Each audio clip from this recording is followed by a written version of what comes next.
Halo teman-teman, ayo belajar bersamaku bagaimana cara budidaya buah manggis secara organik. Nah, teman-teman bisa beli bibitnya, linknya aku taruh di pojok kiri bawah. Gitu ya teman-teman. Nah, setelah teman-teman dapat bibit unggul manggis, nah teman-teman bikin lubang tanam sedalam 40 cm dengan lebar lubang itu juga sama 40-an cm. Kemudian tanah galiannya itu dicampur dengan kotoran kambing 2 ember atau kotoran sapi yang udah jadi tanah juga bisa. Kalau kotoran kambingnya masih fresh pun bisa teman-teman. Terus kalau nggak punya pupuk kandang, teman-teman bisa cari rumput. Caranya dijabut ya rumputnya beserta akarnya, kemudian dicacah supaya rumputnya mati. Kemudian dicampurkan ke media tanamnya itu. Kalau nyari rumput, cari rumput yang daunnya itu terlihat hijau subur ya teman-teman. Entah rumputnya itu besar atau kecil, yang penting kelihatan subur karena dia nantinya akan menjadi makanan bagi si pohon manggis. Nah, kemudian teman-teman, setelah ditanam dan disiram menggunakan air biasa, teman-teman lanjut ngebikin yang namanya pupuk organik cair teman-teman. Caranya gimana? Caranya sebenarnya sangat gampang. Sediakan ember yang besar, atau teman-teman punyanya yang gimana silahkan dikondisikan, karena pupuk cair ini bisa digunakan untuk menyirami atau menyuburkan tidak hanya pohon manggis. Jadi kalau teman-teman punya pohon yang lainnya ya bisa juga gitu. Nah, oke, lanjut ke cara pembuatannya. Teman-teman tinggal memasukkan bahan-bahan yang aku sebutin ini, entah cuma satu jenis ataupun semuanya juga boleh. Misalnya kotoran sapi yang masih baru, kotoran kambing yang masih baru, kotoran ayam yang masih baru. Yang baru keluar itu nggak masalah, itu malah lebih bagus daripada yang udah lama teman-teman. Kotoran kambing pun juga bagusan yang masih baru teman-teman. Terus bahan yang lain, gedebok pisang. Kalau gedebok pisang alangkah baiknya itu yang udah berbuah teman-teman ya, yang buahnya udah dipanen. Soalnya kalau yang belum berbuah kan biar berbuah dulu. Kecuali kalau pohon pisangnya itu dalam satu rumpun ada banyak, terus anak-anaknya pada ditebang agar induknya itu buahnya besar. Nah kayak gitu kecuali ya. Jadi pohon pisang yang belum berbuah juga boleh dijadikan pupuk. Terus kalau misalkan nggak punya debok pisang, nggak punya kotoran hewan, teman-teman masih bisa menggunakan rumput. Nah, rumput juga sangat bagus ya teman-teman. Rumput dicabut beserta akarnya teman-teman.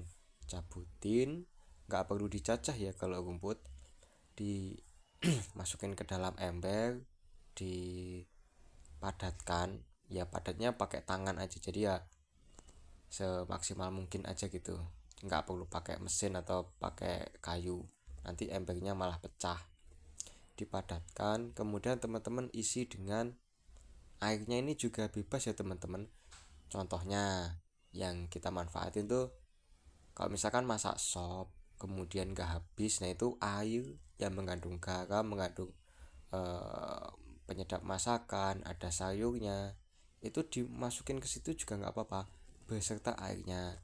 Terus kalau misalkan tiap hari teman-teman kan mencuci beras, nah airnya itu kan yang berwarna putih yang kental itu kan biasanya dibuang. Nah itu jangan dibuang, dimasukin ke dalam ember itu tadi. Misalkan lagi teman-teman mencuci ikan laut ataupun ikan nila misalkan, kotorannya beserta air limbahnya itu buat dimasukin.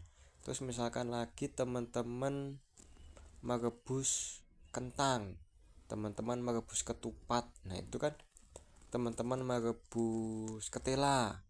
Nah itu semua airnya tuh bisa dimasukin ke dalam ember.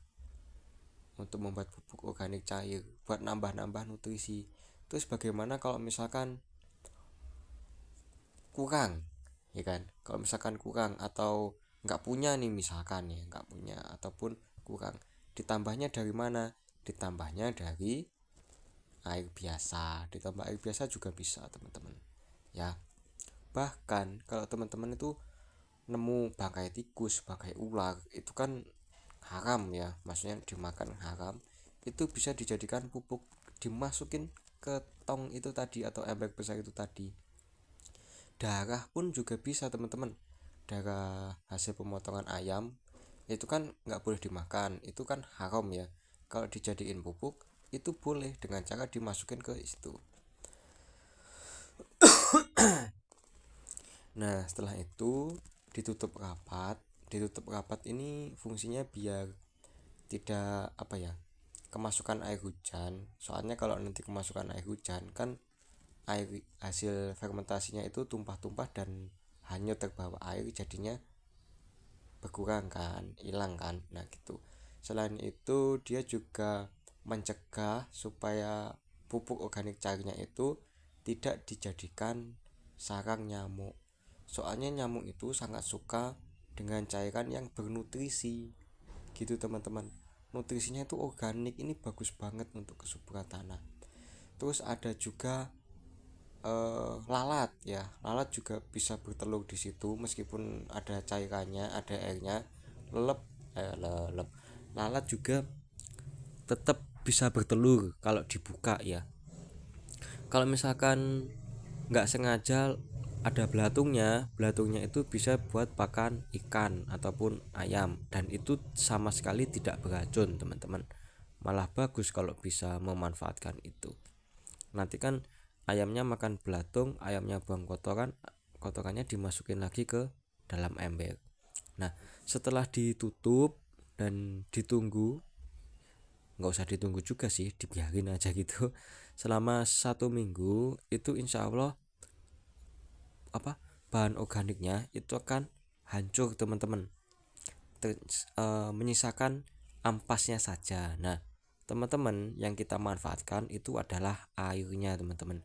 Kita ambil 1 gelas air POC itu, kemudian dicampur dengan air 20 gelas air biasa ya, maksudnya ya gitu teman-teman.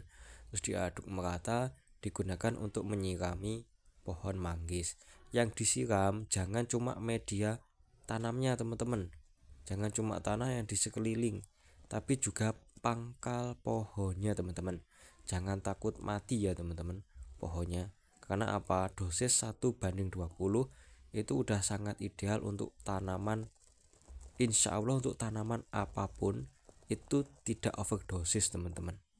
Nah untuk tanaman yang keras, ketika udah besar, misalkan pohon manggis itu, nanti kalau dosisnya dinaikin nggak apa-apa ketika pohonnya udah mulai berkayu teman-teman ya, jadi disesuaikan. Terus penambahan dosisnya itu jangan banyak-banyak, tapi sedikit tapi bertahap gitu ya. Wes gitu dulu, yang Islam jaga sholatnya, mohon maaf lahir batin.